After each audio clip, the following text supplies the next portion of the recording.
మాజీ ముఖ్యమంత్రి Pulivendula MLA YS Jaganmohan Reddy దాదాపుగా 6 సంవత్సరాల తర్వాత కోర్టు మెట్లెక్కబోతూ ఉన్నాడు.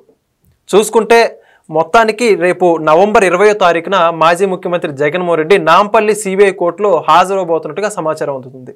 మరి మొత్తానికి ఇదే అంశం గురించి మరిన్ని విషయాలు తెలుసుకోవడానికి మనతో ఉన్నారు టీడీపీ ఎన్ఆర్ఐ యాక్టివిస్ట్ అయినటువంటి యశ్ బద్దులూరి గారు. సార్ నమస్కారం అండి. నమస్కారం సార్, మొత్తానికి జగన్మోహన్ రెడ్డి గడిచిన 5 సంవత్సరాలు సీఎంగా ఉన్నప్పుడు కోర్టుకి హాజరవ్వలేదు. ఇప్పుడు చూసుకుంటే అధికారం కోల్పోయాక కూడా హాజరవ్వట్లేదు కోర్టుకి. ఎట్టకేలకు ఇక తప్పదు అనుకున్న సిచ్యువేషన్ రానే వచ్చిందనే చెప్పుకోవాలి. జగన్మోహన్ రెడ్డి ఆయన కేసులకు సంబంధించి కోర్టుకు హాజరవబోతున్నాడు. ఈ అంశం గురించి మీ అభిప్రాయం ఏంటి? అంటే జగన్మోహన్ రెడ్డి అనే వ్యక్తి వ్యవస్థల్ని మేనేజ్ చేయడంలో దిట్ట అని నా అభిప్రాయం అండి. ఎందుకంటే జగన్మోహన్ రెడ్డి అనుకో ఏం చెప్తారు, చంద్రబాబు నాయుడు గారి మీద అభాండం వేసేస్తారు. చంద్రబాబు నాయుడు గారి మీద ఎలాంటి అభాండాలు వేస్తారో మనకు తెలిసిన విషయం. బాబాయిని చంపేసి కత్తి చంద్రబాబు నాయుడు గారి చేతిలో పెట్టేయటము, మొన్న ఎస్ఐ గారిని చంపేసి మళ్ళీ కత్తి చంద్రబాబు నాయుడు గారి చేతిలో పెట్టేయటము, ఇలాంటి అభాండాలు నిండుగా వేస్తూ ఉంటారు. కానీ వ్యవస్థల్ని మేనేజ్ చేయటము, అదే విధంగా న్యాయ వ్యవస్థను తప్పుదో పట్టించడంలో జగన్మోహన్ రెడ్డి దిట్ట. ఒక భారతదేశ చరిత్రలో అండి 13 సంవత్సరాలుగా బెయిల్ మీద ఉన్న ఏకైక వ్యక్తి జగన్మోహన్ రెడ్డి ఒక్కడే యావత్తు మొత్తం భారతదేశంలో. అంటే అంత జగన్మోహన్ రెడ్డి అనే వ్యక్తి వ్యవస్థలను మేనేజ్ చేయడంలో అంత పవర్ఫుల్ అని నా అభిప్రాయం. అదే విధంగా నేను న్యాయ వ్యవస్థల మీద ఎక్కువ నాకు చాలా గౌరవం ఉంది, నేను ఎక్కువ కామెంట్ చేయదలుచుకోవట్లేదు. కానీ జగన్మోహన్ రెడ్డికి న్యాయ వ్యవస్థను ఎట్లా మేనేజ్ చేయాలో తెలుసు. ఎందుకంటే ఒక జడ్జి వచ్చి ఒక పరిధి వరకు జడ్జి ఉంటారు, ఒక 2 సంవత్సరాలు 3 సంవత్సరాలు జడ్జి ఉంటారు.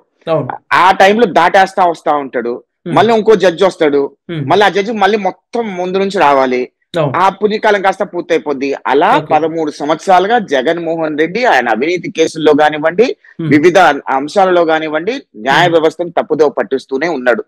ఆయన ముఖ్యమంత్రిగా ఉన్నప్పుడేమో జగన్మోహన్ రెడ్డి ఉన్నాడు, నేను బయటకు వస్తే, నేను కోర్టుకు వస్తే నా వల్ల కనీసం 5 కోట్లు ఖర్చు అవుద్ది, ఒక రోజు కోర్టుకు వస్తే అది ప్రజా ధనం కదా, నేను ఖర్చు చేయదలుచుకోలేదు అని చెప్పి ఏదో సాకులు చెప్పి హంబక్ చేశాడు.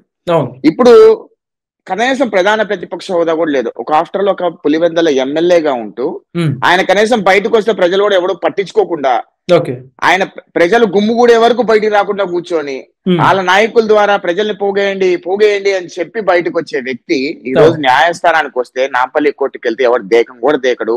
ఆయన ఏం చెప్తాడు, మళ్ళీ నేను కోర్టుకు వస్తే శాంతి భద్రతల సమస్యలు వస్తాయి, ఏదో డబ్బులు ఖర్చు అవుతాయి, ప్రజాధనం ఖర్చు అవుద్దని చెప్పి సాకులు చెప్పే ప్రయత్నం చేస్తుంటే కోర్టు ముట్టికాయలేసి, అరే బాబు నీకు అంత సీన్ లేదు, నువ్వు వచ్చి తొందరగా నువ్వు కోర్టులో అటెండ్ అవ్వని చెప్పడంతో ఇక దిక్కు దోచక రేపు 20వ తారీఖు కోర్టుకు వస్తున్నాడండి.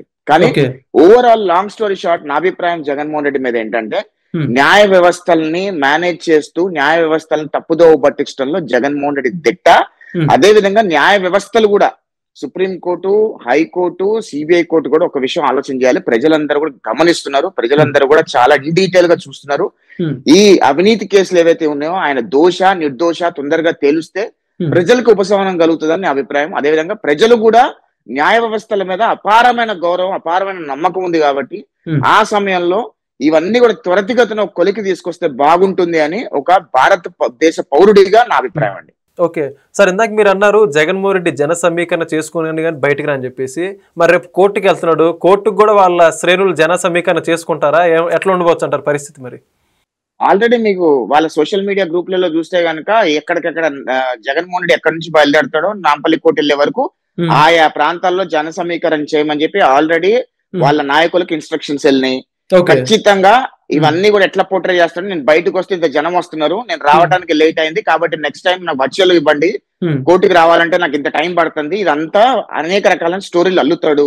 ఖచ్చితంగా జగన్మోహన్ రెడ్డి క్రిమినల్ మైండెడ్ అండి. ఒక గుర్తు పెట్టుకోండి, ఎప్పుడైనా జగన్మోహన్ రెడ్డి అనే వ్యక్తి ముఖ్యమంత్రి కావాలి అనుకుంటే ప్రజలు ఓట్లేస్తే ముఖ్యమంత్రి అవుతాడా, ప్రజల్లో ఏ రకంగా సానుభూతి తెచ్చుకోవాలని చెప్పి అబద్ధాలు చెప్పే ప్రయత్నం చేశాడు.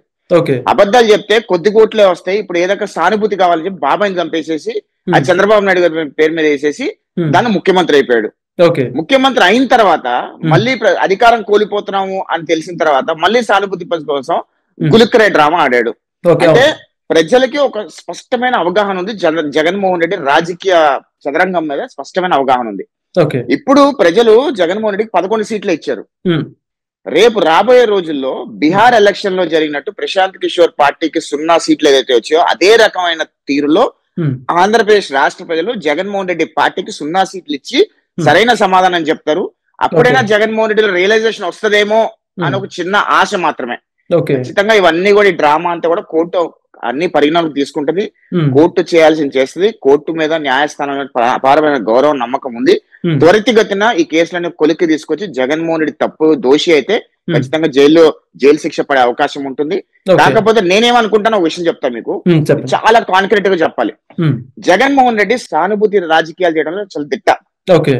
నేనేమనుకుంటున్నానంటే పర్సనల్ గా ఒక తెలుగుదేశం అభిమానిగా, ఒక రాష్ట్ర పౌరుడిగా నేనేమనుకుంటున్నా అంటే జగన్మోహన్ రెడ్డి 5 సంవత్సరాలు జైలుకి వెళ్ళకూడదు అని అనుకుంటున్నా. ఎందుకంటే జగన్మోహన్ రెడ్డి సానుభూతి వేసుకుంటాడు.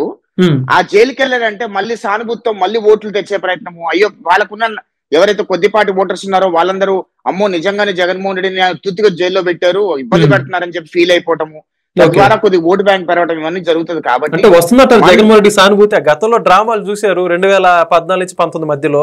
ఇప్పుడు ఆ డ్రామా మళ్ళీ క్రియేట్ అవుతుంది, ఒకసారి చూశారు కదా ఆల్రెడీ. విషయం చెప్తానండి, దొంగలకి దొంగలే నచ్చుతారు, ఉగ్రవాదులకు ఉగ్రవాదులే నచ్చుతారు, ఎదవలకు ఎదవలే నచ్చుతారు, సన్నాసులు నచ్చుతారు. సో జగన్మోహన్ రెడ్డిని అభిమానించే వాళ్ళు కొంతమంది ఉంటారు కదా, వాళ్ళు నిజంగానే అమ్మో జగన్మోహన్ రెడ్డి నిజంగానే తీసుకెళ్లి అక్రమ కేసులు పెట్టి లోపల పెట్టారు అనుకుంటారు కదా. ఓకే, ఇంకా ఆ సెక్టర్ పీపుల్ కూడా ఉంటారు కదా, ఉంటారు, ఖచ్చితంగా ఉంటారు. ఎందుకంటే దొంగలు దొంగతనం చేస్తుంటారు, బాబు చాలా బాగా దొంగతనం చేసేవాడు అంటారు. అనేవాళ్ళు ఉన్నారు, చాలా బాగా చేసేవాళ్ళు, దొంగతనం బాగా చేసేవాళ్ళు అనే వాళ్ళు ఉంటారు. ఉగ్రవాది దేశం మీద బాంబు వేస్తే అయ్యో పాపం అనే వాళ్ళు ఉంటారు, అబ్బా ఏం బాంబు వేసాడరా బాబా అని అనుకునే వాళ్ళు ఉంటారు. సో జగన్మోహన్ రెడ్డి కోవాలో జగన్మోహన్ రెడ్డిని అభిమానించే వాళ్ళు కూడా జగన్మోహన్ రెడ్డి చెప్పింది నమ్ముతారు. సో అందుకని నేనేమనుకుంటున్నానంటే జగన్మోహన్ రెడ్డి ఈ 5 సంవత్సరాల్లో జైలుకి వెళ్ళకూడదు అని నేను అనుకుంటున్నాను మనస్ఫూర్తిగా. ఓకే, అంటే ఇప్పుడు రేపటి రోజున ఎవరైతే మీరు చెప్పినట్టు ఈ ర్యాలీలో కావచ్చు జన సమీకరణ చెబుతున్నారు కదా, వాళ్ళకన్నా సిగ్గుగా అనిపించదా? అట్లీస్ట్ ఒక అక్రమ కేసులో ఆయన జైల్లో పాల్గొనడానికి అంటే కోర్టులో పాల్గొనడానికి వెళ్తున్నాడే, ఇటువంటి వ్యక్తికి మన నాయకుని చెప్పుకోవడానికి సిగ్గులేదంటారు వాళ్ళకి? నేను మీకు ఇందాకే చెప్పానండి, ఉగ్రవాదులు ఎవరిని ఫాలో అవుతారు? ఉగ్రవాదులనే ఫాలో అవుతారు. సో జగన్మోహన్ రెడ్డి అనే వ్యక్తి కన్న తల్లిని, తోడబుట్టిన చెల్లిని, సొంత బాబాయిని, బాబాయ్ కూతుర్ని అత్యంత జుగుత్సాకరంగా వాళ్ళ సోషల్ మీడియాలోనే ఎంత దారుణంగా హ్యూమిలేట్ చేశారో మొత్తం ప్రపంచం చూసింది, అవునా? అయినా సరే వైఎస్ఆర్ కాంగ్రెస్ పార్టీలో కొంతమంది మహిళలు ఇంకా జగన్మోహన్ రెడ్డి నమ్ముతున్నారు. ఉదాహరణకి వాళ్ళ పార్టీ అధికార ప్రతినిధి ఒక ఆవిడ ఉంది, ఆవిడకి తెలుసు కదా జగన్మోహన్ రెడ్డి కన్న తల్లిని చీగొట్టి పక్కకు పడేశారు, తోడబుట్టిన చెల్లెని చీగొట్టి పక్కకు పడేశారు, అది ఆవిడకి తెలుసు కదా, వాస్తవమే కదా. అయినా ఎందుకు వాళ్ళని సపోర్ట్ చేస్తున్నారంటే వాళ్ళ పిచ్చి అనమాట. ఏదో కులం కావచ్చు, ఇంకేదైనా కావచ్చు, డబ్బులు కావచ్చు, ఇంకేదైనా కావచ్చు. సో నేను చెప్పేది ఏంటంటే వాళ్ళకున్న ఫాలోయింగ్, వాళ్ళకున్న కొద్దిపాటి ప్రజలు ఎవరైతే ఉన్నారో వాళ్ళు చెప్పింది జగన్మోహన్ రెడ్డి రేపు బహిరంగంగా వాళ్ళ తల్లిని హత్య చేసినా జగన్మోహన్ రెడ్డి కరెక్ట్ అనే వాళ్ళు ఇంకా ఉన్నారు, అది గుర్తు పెట్టుకోండి.